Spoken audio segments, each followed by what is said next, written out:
के बाद उसके खुशी में हम लोग 15 अगस्त 1947 के बाद से हमेशा ही 15 अगस्त को एक आयोजन करते हैं और खुशियां मनाते हैं। इसके लिए एक जोरदार ताली।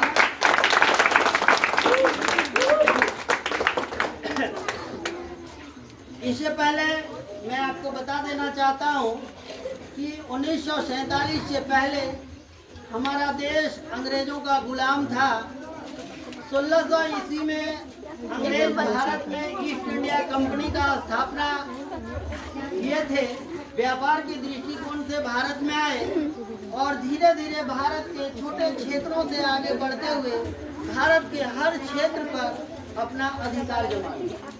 और अंत यह हुआ कि 1757 ईस्वी के प्लासी के युद्ध के बाद, प्लासी के युद्ध और बक्सर के युद्ध में अंग्रेजों ने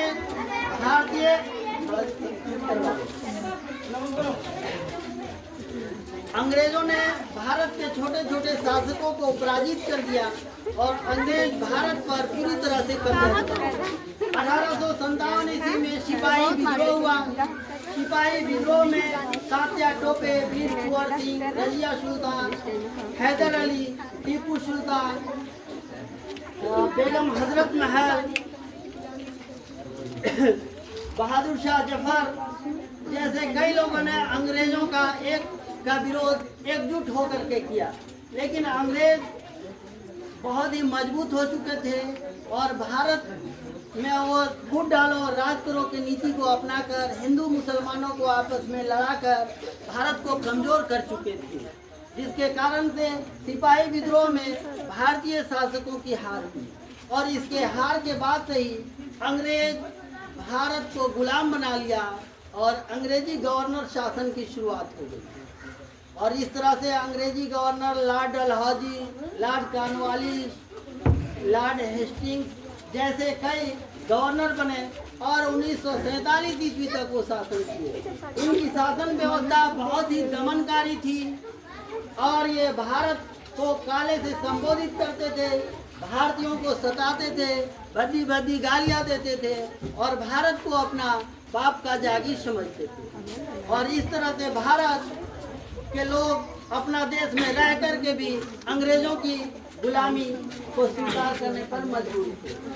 इसलिए भारत अंग्रेजों के चंगुल से निकलने के लिए बहुत प्रयत्न करने लगा।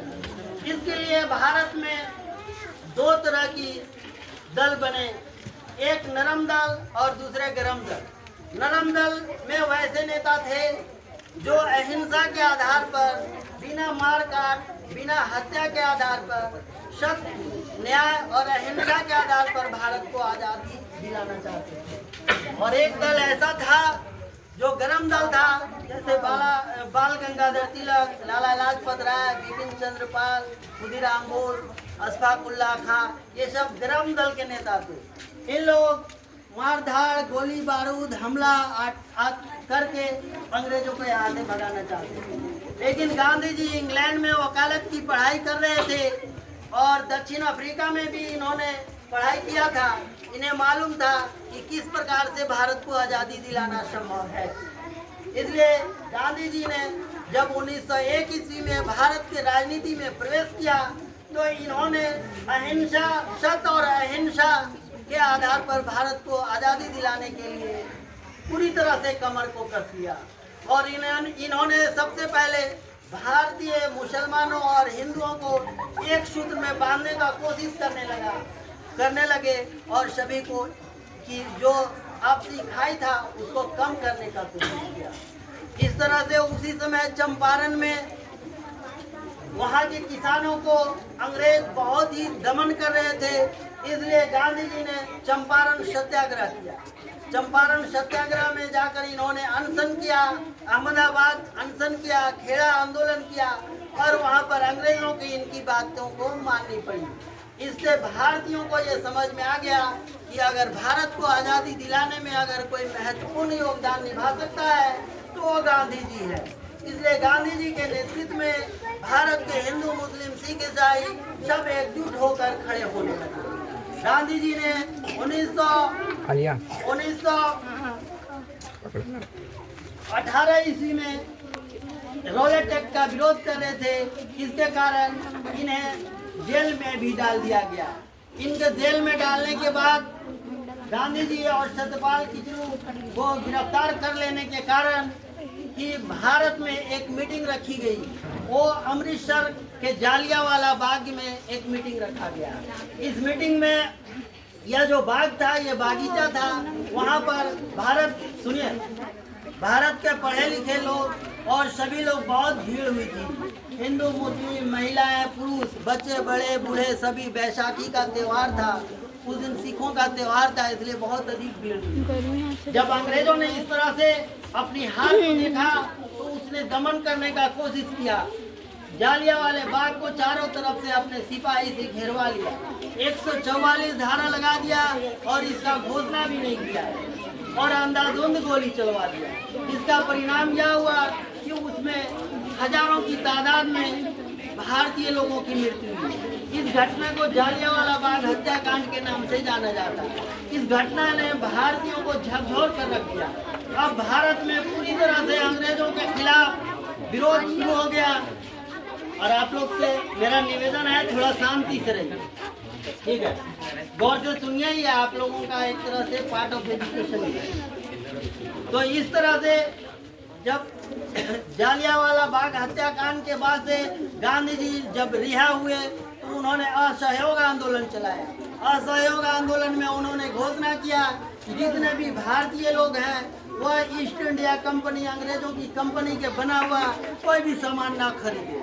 अंग्रेजी सरकार में जो भी कल कारखाने वहाँ कोई काम ही पर ना जाए, शिक्षक पढ़ाने ना जाए, वकील उनके तरफ से केस ना लड़े, मजदूर काम करने ना जाए और उस कंपनी का विरोध किया।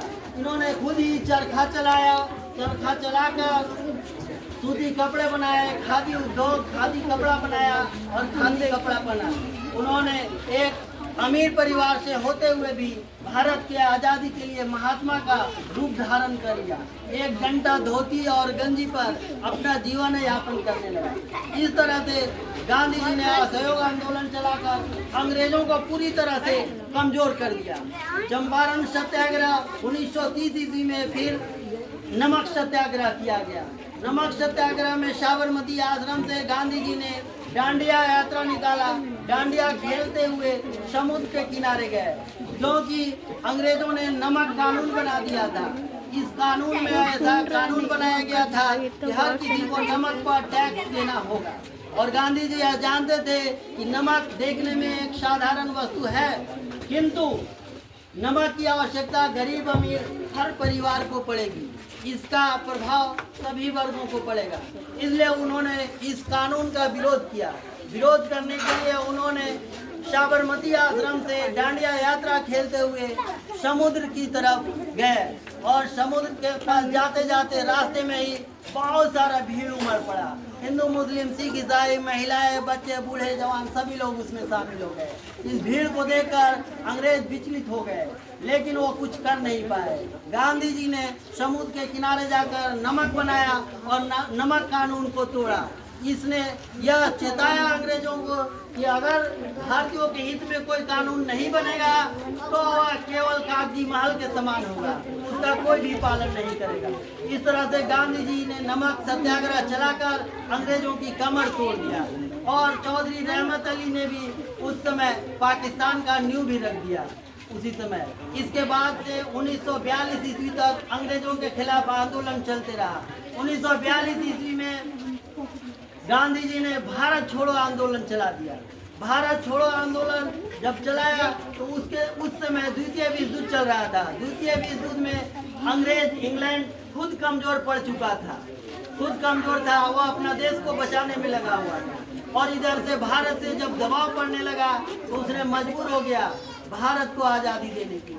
उसने आखिरकार गांधी जी के मांगों को स्वीकारा और विदेश से भी सुभाष चंद्र बोस ने भी इसके खिलाफ मोर्चा खोल दिया और उन्होंने भारतीयों को ललकारा और कहा, मेरी धरती माता कहती है तुम मुझे खून दो, मैं तुम्हें आज़ादी दूंगा। और इस नारा का लहर पूरे जोश और खरोश के साथ भारतीय लोगों में पनप गया। भारत के लोग एकजुट होकर अंग्रेजों के खिलाफ आंदोलन करने लगे। ऐसा देखते ही अंग्रेज अपने जान बचाकर भागना ही बेहतर समझे और उन्होंने कैबिनेट मिशन योजना का घोषणा किया। एक कैबिनेट मिशन योजना बनाया। इस योजना के तहत यहाँ इलेक्शन करवा दिया। इलेक्शन करवाकर group A, group B, group C को बांट दिया गया और भारत में दो पार्टियां थी, भारतीय राष्ट्रीय कांग्रेस और एक मुस्लिम लीग। मुस्लिम लोग को जिस आधार पर मुस्लिम लीग को वोट मिला उसके आधार पर पाकिस्तान बना दिया गया और जिन क्षेत्रों में भारतीय राष्ट्रीय कांग्रेस को वोट अधिक मिला वो हिंदुस्तान का भाग रहा। इस तरह से भारत 3 टुकड़ों में बट गया। पाकिस्तान 2 पाकिस्तान बना, एक पश्चिमी पाकिस्तान, एक पूर्वी पाकिस्तान। पूर्वी पाकिस्तान वो है जो आज बांग्लादेश है। वो पहले पाकिस्तान ही, बंटवारे के समय वो पाकिस्तान ही था, लेकिन अब वो अलग हो चुका। तो इस तरह से अखंड भारत 1947 ईस्वी में आजाद तो हुआ, भारत को आजादी तो मिली, लेकिन विखंड होकर टूट कर मिली। भारत जब जिसकी स्वेच्छा थी वो भारत में रहे, जिसकी स्वेच्छा थी वो पाकिस्तान में गए। हम सभी भारतीय हैं, हमारे पूर्वज भारत की मिट्टी में जन्म लिए हैं, भारत का ही गुणगान गाते हैं, भारत के लिए ही जीते हैं, मरते हैं और हम सभी भारत में ही रहे। और उस दिन से 15 अगस्त 1947 ईस्वी से हम लोग भारतीय थे, भारतीय हैं और भारतीय रहेंगे। इसके साथ ही एक जोरदार तालियां बजाइए। इस तरह से हमारा देश अंग्रेजों के चंगुल से आजाद हो गया और 15 अगस्त 1947 से हम लोग ये झंडा तोलन करते हैं, झंडा फहराते हैं, झंडारोहण करते हैं। और इसी के साथ मैं अपना स्पीच को कम करता हूँ। बहुत लोग नाराज हो जाते हैं, लेकिन बहुत बहुत शुक्रिया आप लोग यहाँ शामिल हुए। एक बार फिर से जोरदार था। जो यहाँ पर हैं जैसे हैं वैसे ही रहिए। आप लोग को मुंह मीठा भी करवाते हैं।